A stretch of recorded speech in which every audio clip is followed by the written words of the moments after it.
Good morning, good evening, whoever you are, wherever you are, whatever you might be doing. We wish to welcome you to the Silverlight Show.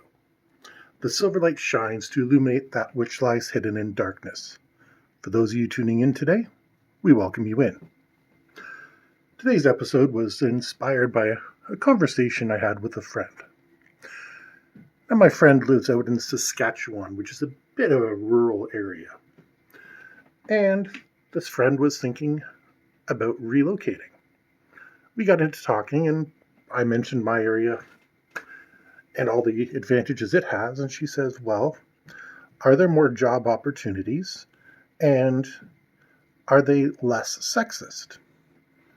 Well, yes, there's more job opportunities, depending on the field, of course. Like if you're going to be a livestock technician, there's not much call for it in the greater Toronto area.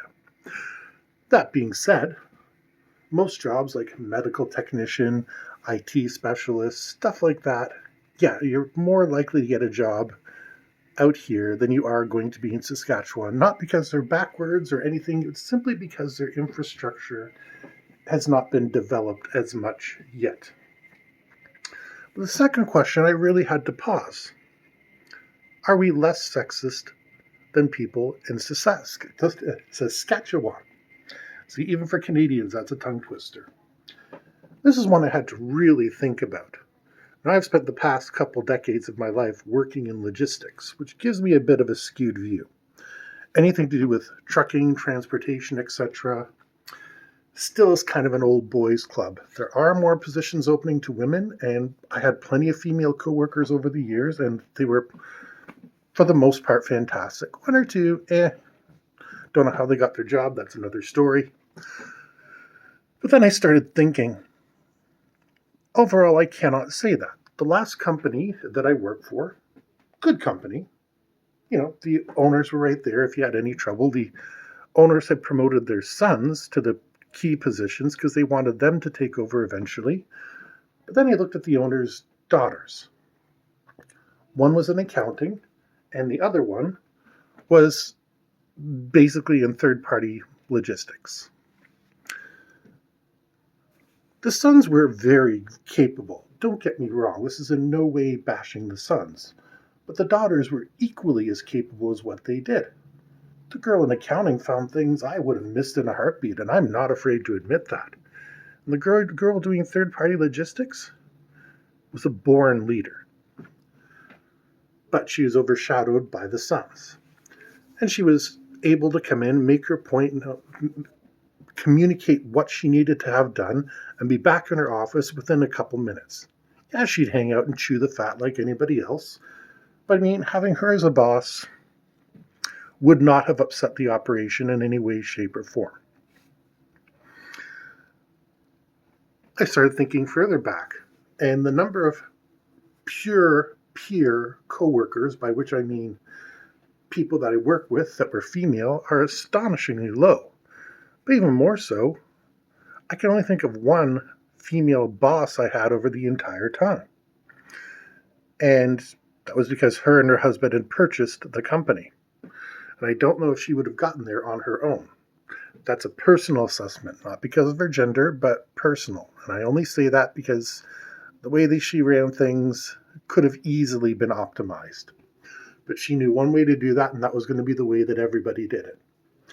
So be it. Their company's still in existence, not going to say anything further. But can we say any company is truly sexist or is egalitarian? And that's really a challenge. Now, I'm a firm believer in equality.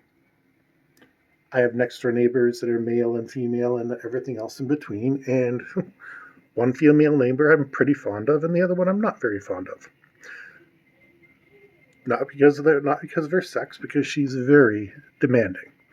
Something's on my property, she comes out and complains about it, even if it came off her tree. Other one, sweet as pie. I mean, just a darling of a woman. Am I sexist, or am I an equal opportunity person? Expanding that to the area around me, we have a very multicultural area in the greater Toronto area. If you want to, You could probably tour every single nation without leaving the Toronto area. When I went out to Halifax and lived there for a couple of years, one of the things I noticed was how homogenous everything was. There weren't that many Indians and Pakistanis and blacks and minorities in general. They were just mostly boring white people with the occasional, First Nation thrown in. Whereas in Toronto, I can show you where there's a mosque, I can show you where there's a Pakistani convention center, and you can walk the street between the two. In real life, there's a lot of tension there, but as it is, they all live in harmony, and they have their fine times, and we have ours.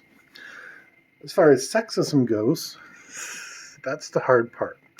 I bring the minorities up, not because they're necessarily more sexist, but because first-generation people coming from that country might bring the old country attitudes. They might not. They might be coming here to get away from them. Look at those 260 Syrian female doctors that are in Greece that Canada's trying to bring over. By all means, bring them over. They're doctors. They're a valuable resource we can add to our population. But people are humming and hawing, and I can't help but think it's just pure, I hate to say the word, but pure racism. We don't want illegal immigrants. They're doctors. For pity's, even if they come over and do nursing duties because they're burnt out, it's still better than, not having them. So sexism is unfortunately not going extinct. And I'm still struggling with how I'm going to answer my friend about, is sexism less? Because I can't point to an example and say, here's an example of an all-female company that's doing great in our area. So we go a little bit further afield. And like I said, the number of companies I've worked for that have female managers is abysmally small. Even female co-workers, and, in dispatch and logistics, no matter how high up you go, you still technically have no authority. Anybody can refuse at any time, and they can make up a reason. It's very easy for a driver to say something is unsafe, something goes over their hours, whatever the case it may be. And I'm one of the few people in my position that actually learned to read the driver's records. So I was the one there. I was saying, stand up to him, tell him that he can't do it. I'm like, no, that's a safety issue. I could tell him where he's gone wrong and to rearrange his logbooks, but that's an ethical violation. And in my lifetime, in over 20 years in this field, I have had 4 female drivers. I've worked for a couple companies, and my sample size is not small.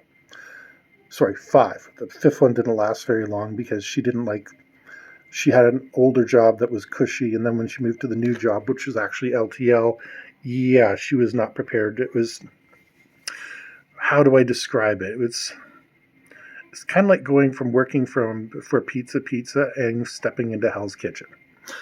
They're both tough. They're both high-paced. It's just one is a very different environment than the other.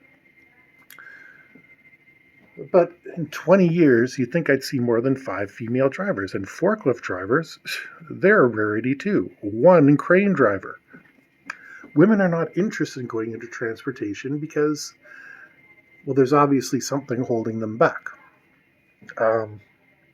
My wife was looking at getting her tow motor license, and I was encouraging her, and in the very end, she said, no, she wants to learn to drive a car first. And I'm like, a tow motor is a great stepping stone to learn to drive a car. I mean, yeah, technically the controls are different because your steering wheels are set up differently. But the same token, you're still driving something under power. You get lots of practice. And she decided against it because, this transportation industry, it's stupid, and warehouses don't treat their employees right ever. Which brings us to another point that we're going to have to deal with. With a minimum wage going up to $20 an hour, forklift drivers, security guards, you have to have a piece of paper that says that you can do this. So you've gotten extra education, and you're still going to be making minimum wage. What is the incentive for somebody to do that as opposed to, I hate to pick on this, but tossing French fries in a basket? There's no incentive. Why would you do something that's not going to give you better money? So a lot of these warehouses and transportation companies are going to need to step up. They need to start pushing to have more women interested in coming to work for them. I'm sure a company like Amazon has more women working for them, but at the same token, I'm sure the percentage is not that big. And this is the problem. The whole industry is littered with not many women working on the ground level jobs. When I had the tree taken down in the summer, the bad tree, not the tree that you're looking at, but the bad tree that was going to fall down and kill everything, I'll be honest, there was one woman on the crew and like 10 guys. You know what they had the woman doing? Cleaning up the branches. Yep, they were all up there lopping branches off, and her job was to grab them, put them in the wood chipper. Now, I don't know whether she was a summer student, whether she was owner's daughter, what the relationship was there, but I could see right there that second-class employee. So while I would guess that in Ontario there's less sexism as compared to Saskatchewan, I would say it's on a very narrow sliding scale. Now, this is not to empower those people that say, oh, we have to give more money to women, more opportunities. No. We have to make it equal for them so that they have the opportunity to consider more positions. Because if we start offering incentives and stuff like that, then yeah, we've been down this road and it doesn't work. There's not more women in or people of color in the science and technical fields than there were 20 years ago. Maybe more people of color, but that's an entirely different thing. But we have not equaled the playing field for women anywhere, not even the most arguably liberal and forward-thinking parts of Canada. But anyways, just something to think about. Sexism has gone quiet. No one's going to come out and say, oh, that dumb bitch is like every other dumb bitch and doesn't know this and doesn't know this. No one's going to say that. But the glass ceiling is still there. A few do manage to break through, but not enough to be considered significant. But anyways, we hope you enjoyed this episode of the Silverlight Show. If you did, please hit like, share, and subscribe. Buy the merch, and we hope you have a fantastic day.